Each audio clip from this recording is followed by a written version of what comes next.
উনি যখন হাইকোর্টের রায় মানেন না, অর্থাৎ ভারতীয় সংবিধান মানেন না, ভারতীয় সংবিধান অনুযায়ী তো উনি স্পিকার, তাহলে আমি ওনাকে মানি না, কেউ কাউকে মানব না। আচ্ছা, মুখ্যমন্ত্রী মমতা ব্যানার্জি কি উনি কি মুখ্যমন্ত্রী? মানি না। 21শে জুলাই 1993 তদন্ত কমিশনের রিপোর্টে তার কথা রয়েছে। এই সিরাজুল ইসলাম মন্ডল, এই ছবি। সিরাজুল কাঁদতে কাঁদতে গত পরশু আমার কাছে এসেছিল, গতকালও আমার কাছে এসেছিল, সারাক্ষণ ফোন করছেন ডিসিপি নির্মল বাবু, স্যার দেখুন না, মিডিয়াগুলো নীরব, মিডিয়া চাই ধর্ষণ, নারী, হই হই, এটা 100 টাকার জন্য বিক্রি যাবে? বাঙালি জাতির ডিম্বাদ ক টাকা লাগে? 100 টাকা তো ও গাড়ি ভাড়া দেবে না? ও না না না না, দেখবে হিসাব করে জেলায় জেলায় কে কে গিয়েছিল মিছিলে, অনুষ্ঠানে, নাহলে তার পাত্তা কাটা যায়।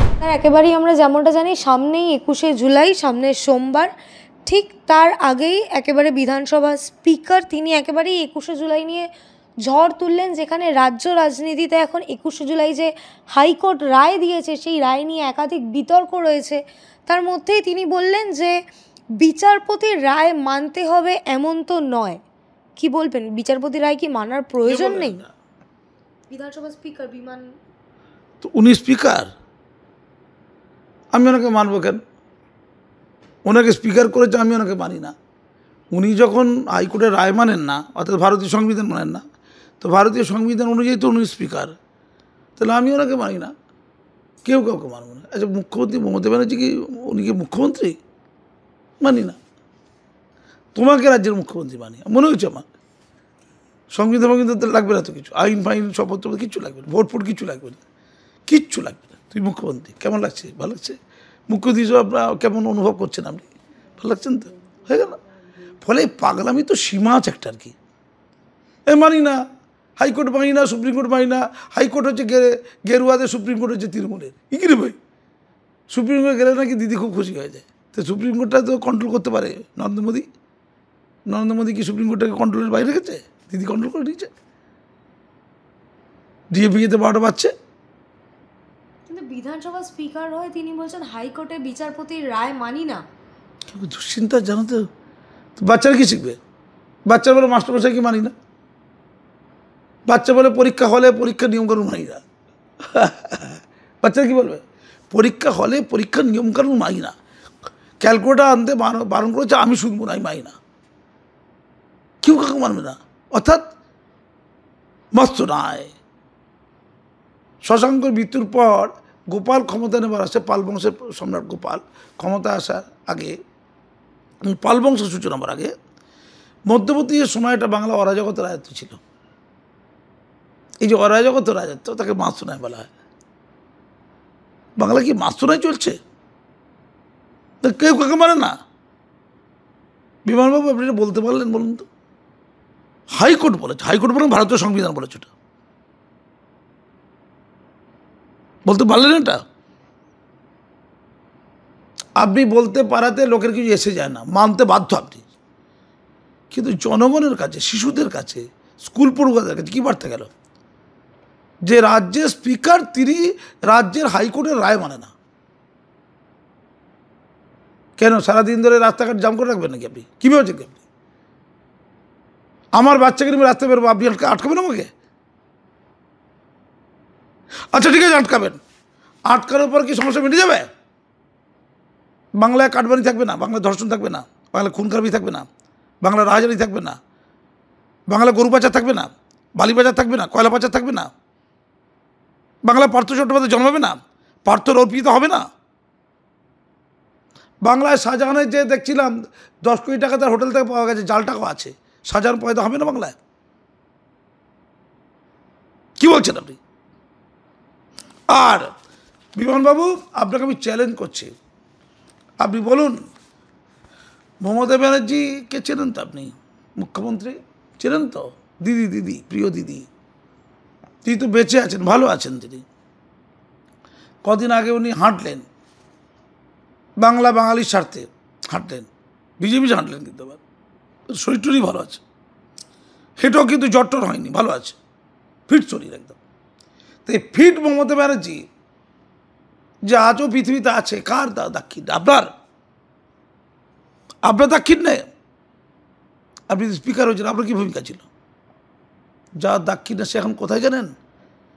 সেই মাঠ থেকে এইমাত্র চাষ করে বাড়ি ঢুকলো, যে গতকাল গত পরশু রোজ ফোন করছে, আমার কাছে এসেছিল, আমার কাছে কান্নাকাটি করছে, স্যার একবার উঠবে না স্যার, একবার উঠবে না স্যার, সারাক্ষণ কাঁদছে আমার কাছে, আপনার কাছে নয়। কেন? ন্যায় পায়নি তিনি। দিদি বেঁচে আছে কার জন্য? দিদি মানে মমতা ব্যানার্জি অভিষেক বন্দ্যোপাধ্যায়ের জন্য না, ডাক্তারের জন্য না, বিমানের মতো লোকেদের জন্য না, দুধেল গায়ের জন্য। একটা দুধেল গায়ে, এবার ভোটে পেয়েছে বলিনি, কিন্তু ভোটে তো দুধেল গায়ে ভোট দেয় একটা ব্যক্তির জন্য। কে সেই ব্যক্তি? সিরাজুল হক মণ্ডল, কলকাতা পুলিশের কনস্টেবল। বিমানবাবু, কলকাতা পুলিশের কনস্টেবল সিরাজুল হক মণ্ডল যখন দীনেশ বাজপেয়ী দিদিকে লাঠিপেটা করে ফেলেছে রক্তাক্ত, যখন একাধিক লাশ পড়ে গেছে 1993 সালে 21শে জুলাই, 21শে জুলাই যে আজ উদযাপন হচ্ছে, কংগ্রেস ছিল, দিদি তখন কংগ্রেস পার্টি করতেন, তখন দিদির দিকে দীনেশ বাজপেয়ীর বন্দুক গুলি করে মার, বাম আমল। তখনকার পুলিশের সম্ভবত উনি এসিপি ছিলেন, নির্মল বাবুর নির্দেশে বন্ধুত্ব ছিল। বাঁচাও, কাকে বাঁচাও? দিদিকে বাঁচাও। ছিটকে বেরিয়ে এলেন সিরাজুল হক মণ্ডল, দিদিকে গার্ড করে উঠলেন, লম্বা চড়া শরীর। সিরাজুল হক মণ্ডল দিদির দিকে পেছন করে, দিদিকে গার্ড করে বাজপেয়ীর দিকে বন্দুক তোলেন তিনি, তার বন্দুকটা, যে দিদিকে গুলি করলে ডাইরেক্ট বুক লক্ষ্য করে গুলি চালাবো। বাজপেয়ী নিরস্ত হলেন। দেখুন খবরে করেছে হেডিং, মমতার মাথায় লাঠি পড়তেই বন্দুক ধরেছিলেন বাজপেয়ীর বুকে সিরাজুল। দেখুন, সিরাজুল হক মণ্ডল, হায় রে দুধেল গাই, তোমাদের কোনো ইজ্জত নাই, কোনো মর্যাদা নাই। দিদিকে আজকে তোমাদের চাই, দিদির যে সিরাজুলকে চাই, সিরাজুলই যে আসল, সিরাজুল যে আসল দিদির ভাই। ববি হাকিম নাই নাই নাই, সেই সিরাজুল ইসলাম মণ্ডল, সেই সিরাজুল ইসলাম মণ্ডল, তার ছবি দেখুন, একটু দেখে নিন, তাকে চিনে নিন, দেখুন আপনাকে লালন করে। এই সিরাজুল ইসলাম মণ্ডল, 21শে জুলাই 1993 তদন্ত কমিশনের রিপোর্টে তার কথা রয়েছে। এই সিরাজুল ইসলাম মণ্ডল, এই ছবি দেখে নিন। তার চাকরি চলে গিয়েছিল। কার? সিরাজুল ইসলাম মণ্ডলের চাকরি চলে গিয়েছিল। কেন? অফিসারের দিকে বন্দুক তাক করেছে না, এত বড় সাহস, বাম আমল, চাকরি চলে গিয়েছিল। শোকজ সাসপেন্ড নয়, একদম খালাস চাকরি থেকে। দিদি বলেছিলেন, তখনও তিনি ক্ষমতায় আসেননি, তিনি বলেছিলেন, দেখিস সিরাজুল, আমরা একদিন ক্ষমতায় আসব, তুই অনেক বড় জায়গায় থাকবি। সুনীল গঙ্গোপাধ্যায় কেউ কথা রাখেনি, দিদিও কথা রাখলেন না। 2011-তে যখন ক্ষমতা এসেছিল, দিদি আশায় বুক বেঁধেছিল। সিরাজুল আশায় মরে চাষা, সে তখন চাষ করছে জমিতে। আজও একটু আগে জমিতে চাষ করে গায়ের ঘাম মুছতে মুছতে বাড়ি ঢুকেছে, দুবেলা দুটো অন্ন পাওয়ার জন্য, কারণ তার চাকরি চলে গেছে। দিদি ক্ষমতা এসেছেন 13-14 বছর হয়ে গেল। গত বছর দিদি ডেকেছিলেন সিরাজুল ইসলাম মণ্ডলকে, ডেকেছিলেন এই সিরাজুল ইসলাম। দেখুন, 21 বছর পর চাকরি ফিরতে পারে সিরাজুলের, মনে হয়েছিল কারো কারো 20 साल बाद ना 21 साल बाद उसको क्या मिलेगा, उनका नौकरी मिलेगा। এটা ছিল কথা।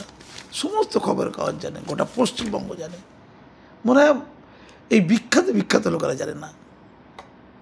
সিরাজুলকে দেখে বলেছিল, মুখ্য সচিবকে বলেছিল, শামিনুল ইসলাম রাজ্যসভার এমপি ছিল পাশে বসে, এই নবান্নে ডেকেছিল, যে এই সেই সিরাজুল যে আমার জীবন বাঁচিয়েছে।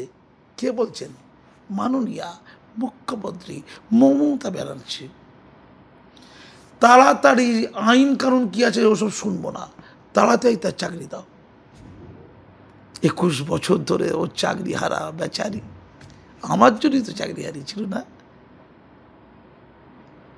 2023 চলে গেছে, 24 চলে গেছে, এখন 25। গঙ্গা দিয়ে অনেক জল বয়ে গেছে। না, সিরাজুল কাঁদতে কাঁদতে গত পরশু আমার কাছে এসেছিল, গতকালও আমার কাছে এসেছিল, সারাক্ষণ ফোন করছেন ডিসিপি নির্মল বাবু, স্যার দেখুন না, মিডিয়াগুলো নীরব, মিডিয়া চাই ধর্ষণ, নারী, হই হই, কোন ন্যায় প্রধান চায় না, মিডিয়া চায় না, খুন, চুপচাপ। তোমাদের এই ইন্ডিপেন্ডেন্ট বাংলার কাছে মাধ্যমে আমি মাননীয়াকে বলতে চাই, মাননীয়া আপনি শহীদ দিবসের মাধ্যমে কাকে ন্যায় দেবেন?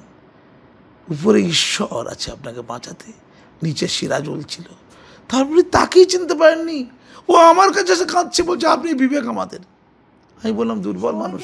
খুঁটি পুজো হচ্ছে, অন্যদিকে মজা হচ্ছে, ঠাট্টা হচ্ছে। শহীদদের পরিবাররাও কি সুখে আছে? সিরাজুল যদি সুখে না থাকে, শহীদদের পরিবার কি সুখে আছে? তারা কি ভালো আছে? আমি গত বছর, আগের বছরও বলেছি, ভালো নেই অনেকেই, ভালো নেই অনেকেই, কিন্তু ডিম ভাত হবে। বাবা আমলে মাছ ভাত ছিল, দিদির আমলে ডিম ভাত, খাবে দাবে ঘুরবে, সারাদিন স্তব্ধ করে দেবে, কাজকর্ম বন্ধ হয়ে যাবে। কি যোগ্যতা, আমরা ক্ষমতায় আসিয়েছি, বঁধ রাখলে মাইনে কেটে দেবো, কিন্তু দিদির সভায় না গেলে চাকরি ছেড়ে দেবো। বঁধ রাখলে মাইনে কেটে দেবো, দিদির সভায় না এলে চাকরি ছেড়ে দেবো। বিয়ানবাবু,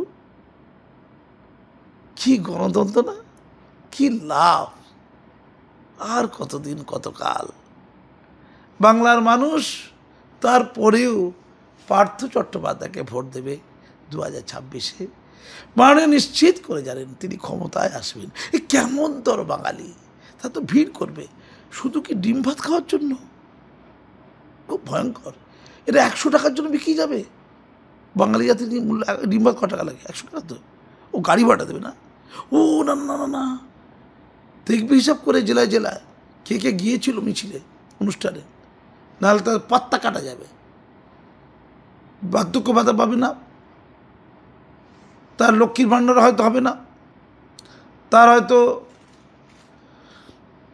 স্বাস্থ্যসাথী হবে না, তার হয়তো কন্যাশ্রী হবে না, সাইকেল পাবে না। হায় রে বাংলা, হায় রে বিক্রির জনগণ, এইটুকুর জন্য মনে আসবে। আর এলে ডিম ভাত একটু ভিক্টোরিয়ার পাশে দেখবে, ভিক্টোরিয়ার পাশটা চিড়িয়াখানার কাছে যাবে, ভিক্টোরিয়ার কাছে যাবে, জাদুঘরের কাছে যাবে, এইসব জায়গায় যাবে। তার আগে একটুখানি দেখবে কি হচ্ছে। শহীদ দিবস, তো মোচ্ছবের দিবস, মোচ্ছব করবে সব। মাননীয়া, দুঃখ হবে তো? আপনার সিরাজুলের জন্য দুঃখ হয় না? আমি একটা কথা আপনাকে বলে রাখি, এই লোকটি এসে কাঁদছে আমার কাছে, আমি পদ্মশ্রী অ্যাওয়ার্ডি ভারত সরকারের, আমার অধিকার আছে বলার, লোককে ন্যায় দেওয়ার জন্য আওয়াজ করার পূর্ণ অধিকার আমার আছে, আমার দায় আছে, দায়, অধিকার শুধু নয়। আপনি অনেক যোগ্য মানুষ, অনেক বড় পলিটিশিয়ান, আপনি বাঙালি নিয়ে কীভাবে মানুষকে উৎসাহিত করতে হয়, রাজনৈতিক ভোটের মঞ্চে কীভাবে লড়াই চালাতে ভালো জানেন আপনি। বিজেপি ওখানে কোণঠাসা, মানছি। বিবেক বলে কথা আছে, ন্যায় বলে কথা আছে, মানবতা বলে কথা আছে, মানবতা, মনুষ্যত্ব, মূল্যবোধ। সিরাজুল ইসলাম মণ্ডল, তার প্রতি আপনার মূল্যবোধ কি, কৃতজ্ঞতা কি? যে জীবনদান করলো তার প্রতি যদি অকৃতজ্ঞ হন, আবার বলছি, আপনার পিতামাতা আপনাকে জীবন দিয়েছে, আর মাঝপথে যে জীবন চলে যাচ্ছিল সেই জীবনটা যিনি বাঁচিয়েছেন, জীবন দান করেছেন, তার নাম একজন তুথেল গাই, সিরাজুল হক মণ্ডল। তার প্রতি সুবিচার করতে পারবেন কি 21শে জুলাইয়ের মঞ্চে? তাকে 21শে জুলাইয়ের মঞ্চে ডাকবেন কি? তাকে চাকরি দেবেন কি? আপনার জন্য চাকরি গেছে, অকৃতজ্ঞতার অন্ধগলিতে আপনি কি হারিয়ে যাচ্ছেন? ধীরে ধীরে তলে তলে বামেরাও অহংকার করেছিল, আত্মম্ভরিতা ভরেছিল। আবার বলি, বামেরাও অহংকার করেছিল, আত্মম্ভরিতায় ভরেছিল, অবশেষে নিঃশেষিত হল। ইতিহাসের অমোঘ নিয়মে একদিন ক্ষমতাশালীকে ধুয়ে মুছে সাফ হতে হয়। শিখুন, জানুন, ভাবুন। ধন্যবাদ।